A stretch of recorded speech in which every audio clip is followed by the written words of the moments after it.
ওইটাই জানাই দিচ্ছেন কিয়ামত পর্যন্ত যত মানুষ আনেওয়ালা আসবে যাবে সমস্ত মানুষগুলোর উদ্দেশ্যে আল্লাহ তাআলা এই বিজয়কে ইসলামের প্রথম যুদ্ধকে আল্লাহ তাআলা বিজয় বলে ঘোষণা করেছেন। কেমন বিজয় দিয়েছেন, কেমন সাহায্য করেছেন, সূরাতুল আল ইমরান থেকে আমরা শুনলাম আল্লাহ তাআলা সাহায্য করলেন বলে। কেমন সাহায্য? এবার আসেন 12 নম্বর আয়াত থেকে 82, হিফজুল কোরআনের 9 পারার 17 নম্বর পৃষ্ঠা, সূরাটার নাম আনফাল। সূরাটার নাম কি? আনফাল।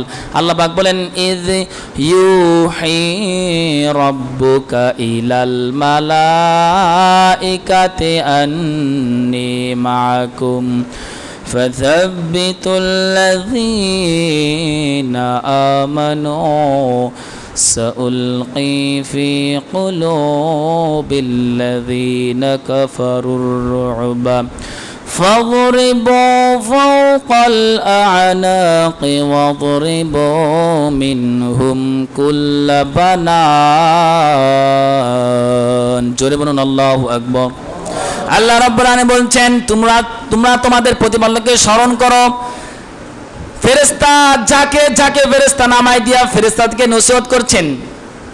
কে করছেন বলেন? আল্লাহ। কে করছেন? আল্লাহ নসিহত করতেছেন কাদেরকে? ফেরেশতাদেরকে। কাদেরকে? ইলাল মালাইকা। কাদেরকে বলেন তো সবাই? ফেরেশতাদেরকে। সবাই একটু মুখ খুলে বলেন কাদেরকে?